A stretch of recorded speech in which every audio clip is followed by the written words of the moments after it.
Aqueles a quem Deus afligiu. Palestra de Neville Goddard. Você já se perguntou por que certos desafios parecem se repetir em sua vida? Ou por que, mesmo desejando profundamente algo, você continua vivenciando exatamente o oposto? Nesta poderosa palestra, Neville Goddard revela uma das verdades mais transformadoras sobre o sofrimento, a repetição de padrões e o papel do indivíduo na criação da própria realidade. Com sua linguagem direta e profunda, Neville nos convida a refletir sobre o verdadeiro Deus que nos aflige e, surpreendentemente, mostra que esse Deus não está fora de nós, mas dentro, moldado por nossas crenças, emoções e suposições inconscientes. Neste vídeo, você vai descobrir porque o sofrimento não é punição, mas uma oportunidade de despertar. Como nossas crenças ocultas estão constantemente moldando a nossa realidade. O poder do arrependimento verdadeiro, não como culpa, mas como mudança de suposição. E, acima de tudo, como assumir o papel de criador consciente da sua vida. Prepare-se para uma aula profunda de autoconhecimento, poder criativo e responsabilidade espiritual. Se você sente que está pronto para parar de repetir padrões limitantes e assumir o controle da sua existência, esta palestra de Neville Goddard vai tocar profundamente sua alma. Não esqueça de curtir, se inscrever no canal e ativar o sininho para mais palestras transformadoras como esta. Compartilhe este vídeo com quem precisa acordar para o seu verdadeiro poder. Agora, vamos começar. O tema desta noite é: aqueles a quem Deus afligiu. A quem Deus afligiu para fins secretos, ele conforta e cura e chama-lhes amigos. Blake, de The Everlasting Gospel. No 119º Salmo diz: Este é o meu conforto na minha aflição, que a tua promessa me dá vida. Antes de ser afligido, eu me desviava, mas agora eu guardo a tua palavra. Foi-me bom ter sido afligido, para que aprendesse os teus estatutos. Salmo 19, versículos 5, 67 e 71. E depois é-nos dito no livro de Job, no 36º capítulo: Ele livra os aflitos pela sua aflição e abre-lhes os ouvidos pela adversidade. Jó 36, versículo 15. Agora, a quem ele faz isso? A que ser é que ele o faz? Bem, vamos voltar-nos para as Escrituras. O livro do Gênesis é o enredo semente de toda a Bíblia. Está tudo lá, mas é uma adumbração. É um prenúncio de uma forma não totalmente conclusiva ou imediatamente evidente, mas está tudo no Gênesis.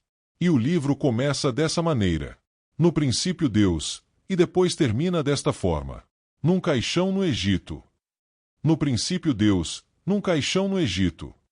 A história é toda sobre Deus. Tudo no mundo é Deus. Estou a olhar apenas para Deus mascarado, tal como olho para ti. Por detrás dessa máscara está Deus. E tudo isto é feito por Deus para si próprio. Então aqui, antes de ser afligido eu me desviava, mas agora guardo a tua palavra. É a minha própria palavra que eu pronunciei antes de descer a este mundo de morte. Aqui está uma visão que pode ajudar a compreender este mistério. A senhora não está aqui esta noite. Ela deu-me a carta na última noite de palestra. Ela disse: eu tive esta visão. Eu era o Espírito Infinito, e sabia que era o Espírito Infinito. Não havia nada além do meu ser. E desejei sair para o mundo, embora aparentemente não houvesse outro lugar, nenhum mundo, mas desejei sair para o mundo, mas sabia que tinha de ter forma para ser vista, para comunicar, e fiz para mim uma caixa longa e alongada, de madeira. E, de repente, a escuridão era absoluta.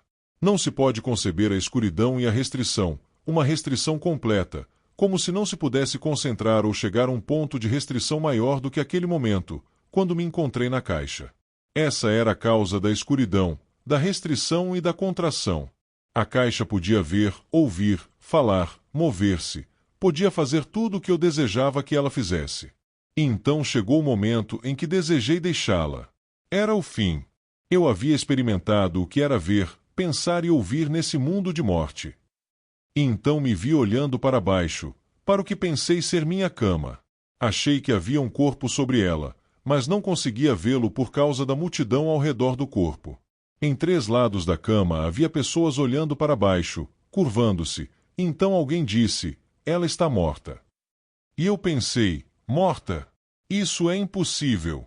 Ela não pode morrer. Ela nunca viveu. Somente quando eu a ocupava, quando eu estava nela, é que ela parecia viver. Mas ela não pode morrer. Então eles disseram: a caixa está morta. Ora, a caixa nunca esteve viva, somente quando eu a ocupava. Somente quando entrei na caixa é que ela se tornou aparentemente viva. E o choque foi tão grande que eu acordei. É uma visão maravilhosa. Estamos vestindo essa caixa. Agora, a caixa, em hebraico, a palavra traduzida como caixa também significa arca. Significa, também, caixão. Portanto, no princípio, Deus, em um caixão no Egito. Eu sou o primeiro e o último, o início e o fim. Portanto, Deus de fato se tornou homem com um propósito que vai além dos sonhos mais loucos da caixa, na qual Deus está residindo agora. Ele alcançou o limite da contração ao se tornar homem, para que pudesse se expandir além do sonho mais ousado que tinha de si mesmo antes da contração. É uma expansão constante do ser único que é Deus. E você é esse ser. Nós somos Elohim. Somos os deuses que desceram e assumiram a limitação do homem, e isso é uma aflição. Mas ele mesmo se aflige. Tu também sofres comigo, embora eu não te veja. E então a voz responde: não temais. Eis que estou sempre com você, até o fim dos tempos. Apenas acredite que tenho poder para ressuscitar da morte. Teu irmão que dorme em Albion, na humanidade universal. Blake, de Jerusalém, baseado nos Salmos 14 e 53. Portanto, enterrado em cada um de nós está Deus. Seu nome é Eu Sou, para todo sempre. Mas como saberei que vou despertar? Ele providenciou todo o retorno a si mesmo. Ele preparou o caminho para o seu retorno, e esse caminho está descrito nas Escrituras. Ele é contado de forma maravilhosa no Antigo Testamento, mas, novamente, é uma suposição. É um esboço grosseiro. O Novo Testamento explica, mas o homem o vê sob uma luz estranha. Ele acha que é história secular, mas não é. Tudo é história divina. Tudo isso é história divina. Você pega a história de Jesus Cristo. Não é algo que está acontecendo aqui na Terra. Não aconteceu aqui. Aconteceu dentro do homem, uma esfera totalmente diferente. Agora, vamos voltar. A história de Jó é a história de todos os homens do mundo. Se você conhece a história, ele era inocente, não fez nada que realmente pudesse ter causado os horrores que se abateram sobre Jó. Leia-a com atenção. No Antigo Testamento, é dito que Deus é um pai, e ele escolhe uma pessoa e a chama de seu filho. Se essa pessoa é seu filho e está diante de você no final de sua jornada, então a memória retorna, pois é somente Deus retornando na memória, pois somos os deuses formando Deus, e se no início havia uma paternidade que é Deus, e a paternidade implica uma filiação em algum lugar, e se esse filho está diante de você e, de repente, a memória retorna e você sabe que ele é seu filho, e ele sabe que você é o pai dele, no cumprimento das Escrituras, então, e somente então, você sabe quem você é. Mas no último capítulo, Jó diz: ouvi falar de ti com os ouvidos, mas agora os meus olhos te veem. E então Deus não apenas o perdoou, ele não podia perdoá-lo, ele não fez nada de errado, mas Deus multiplicou seus dons na terra, dobrou-os. Então, todos os seus irmãos, suas irmãs e todos os que o conheciam antes vieram se compadecer dele, comeram pão com ele em sua casa, por causa de todo o mal que Deus havia trazido sobre ele. Essas são as palavras do 42º capítulo de Jó. Jó 42, versículo 11. Agora, a palavra Jó significa: onde está meu pai? Onde está a causa dos fenômenos da vida? Onde está a fonte de tudo isso? Esse é o pai. Essa é a busca de cada pessoa no mundo. Ela pode não saber, mas está procurando a fonte, a causa, o pai, dos fenômenos da vida. Assim é Jó. No final, ele o vê. Quem ele vê? Só há uma maneira de você conhecer o Pai. Você não conhecerá na eternidade. Eu posso estar aqui desde agora até o fim dos tempos, e não poderia persuadi-lo a ponto de convencê-lo até que você tenha experiência. Eu poderia lhe dizer, de agora até o fim dos tempos, que você é Deus.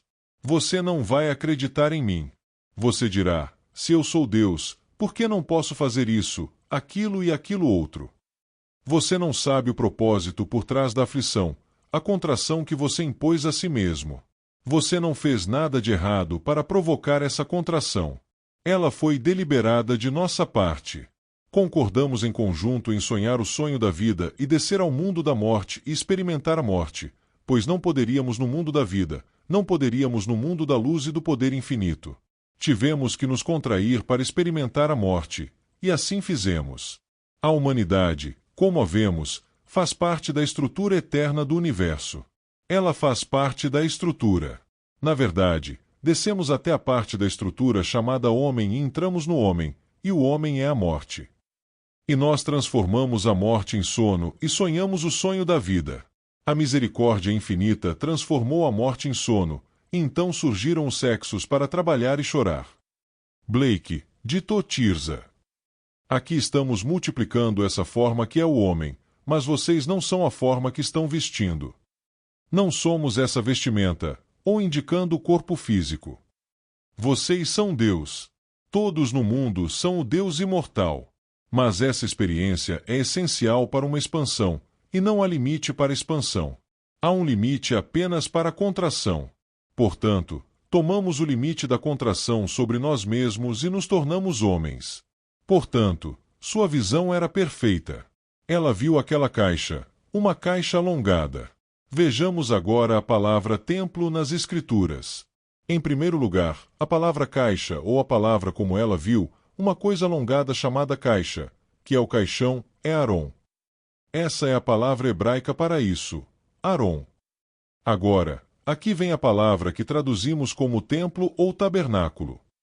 Ela também significa sepultura. Portanto, quando leio nas Escrituras, não sabeis que sois o templo do Deus vivo, e que o Espírito de Deus habita em vós, e Coríntios 3, versículo 16, eu poderia dizer, não sabeis que sois o túmulo de Deus, e que o Espírito de Deus habita em vós, o túmulo, e um dia ele despertará no túmulo, e um dia ele ressuscitará desse túmulo, e ele sairá das restrições que impôs a si mesmo, pois a palavra é túmulo. O templo de Deus é o homem, como nos é dito na carta de Paulo aos Coríntios, no capítulo 3, versículo 16, de Coríntios. Não sabeis que sois o templo de Deus, e que o Espírito de Deus habita em vós. E o Espírito de Deus e o nome de Deus são um só, e seu nome é Eu Sou. Você pode colocar o Eu Sou à parte de si mesmo. Você não pode ficar à parte e observar o Eu Sou. Portanto, você não pode ver Deus. Você não pode ver Deus como vê os objetos no espaço, pois você é a realidade chamada Deus. Mas você pode conhecer Deus quando o Filho dele está diante de você, e você sabe que está olhando para os olhos e o rosto do seu Filho. Bem, esse Filho é o Davi da fama bíblica. Então, você conhecerá as palavras, encontrei Davi, e ele clamou a mim, Tu és meu Pai, meu Deus e a rocha da minha salvação. Então você conhecerá estas palavras, e as palavras são colocadas na boca de Davi, e o Senhor me disse, Tu és meu filho, hoje te gerei. Salmo 2, versículo 7. Portanto, aqui você é visto no relacionamento de pai e filho, e somente quando isso é realmente vivenciado pelo indivíduo é que ele realmente sabe quem ele é. Até lá, ele está adorando um falso homem.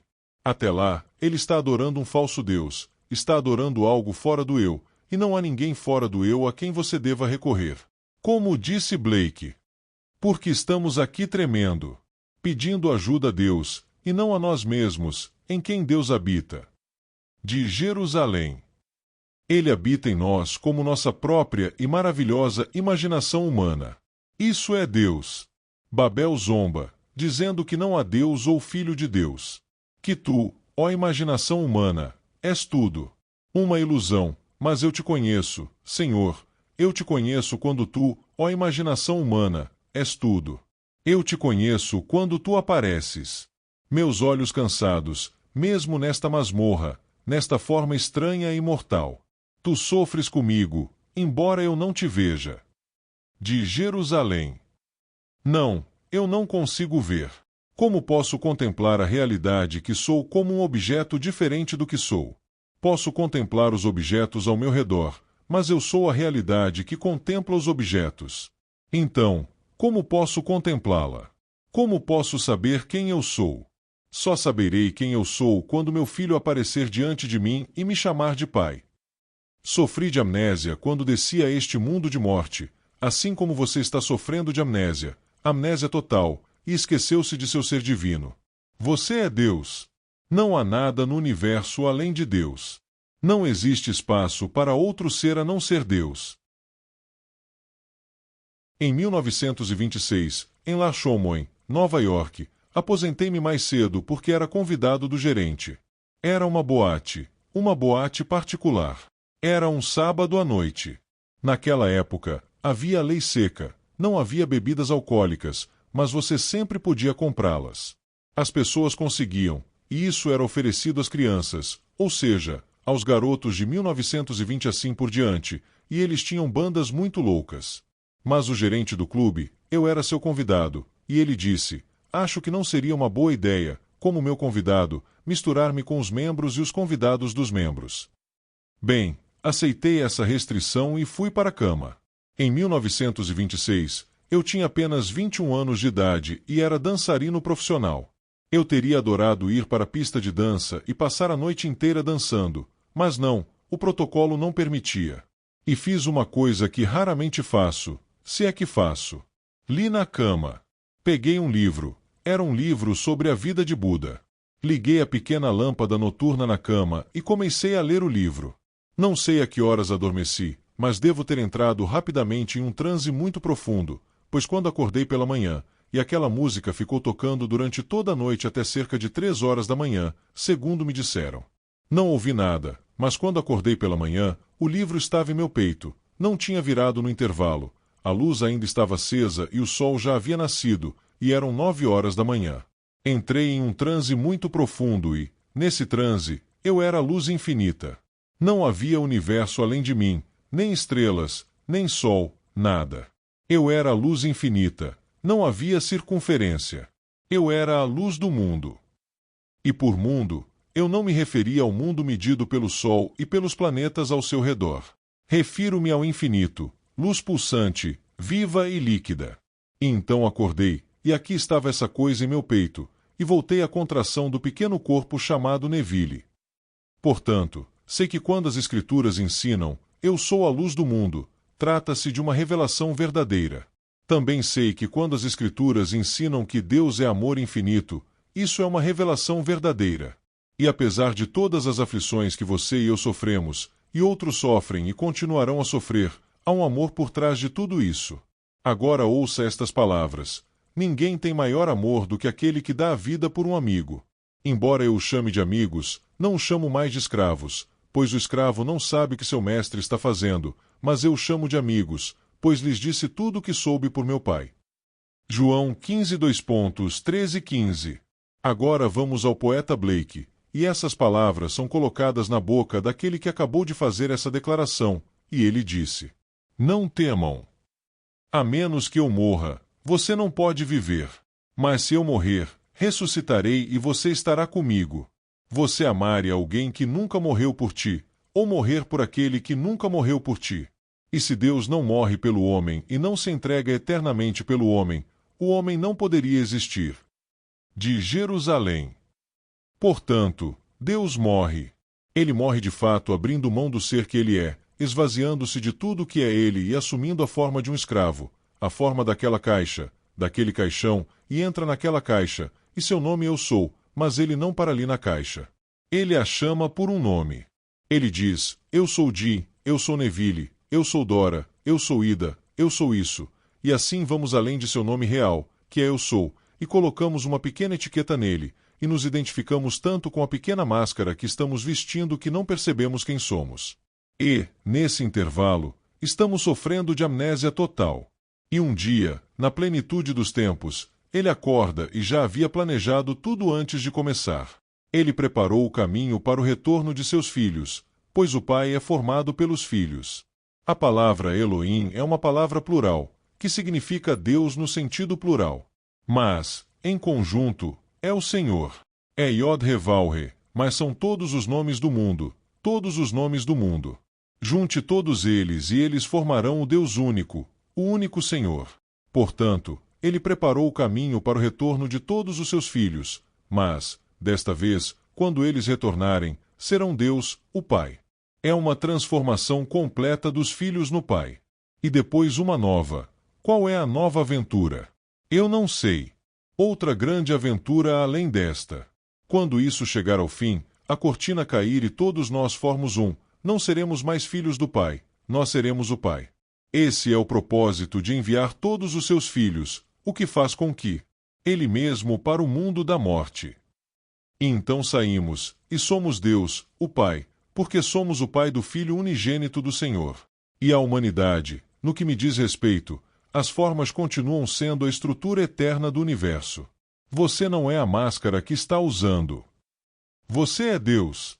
Pois, a quem Deus afligiu para fins secretos, Ele consola e cura, e o chama de amigos. Antes de ser afligido, eu me desviava. Mas agora guardo a tua palavra. E este é o meu consolo em minha aflição, que a tua promessa me dá vida. Salmo 119, versículos 67 a 50. Bem, a promessa fundamental nas Escrituras é a promessa feita a Abraão: eu lhe darei um filho. Ela não afirma que o filho é de Deus, mas está implícito que é seu filho. O nome é Isaque, que significa ele ri.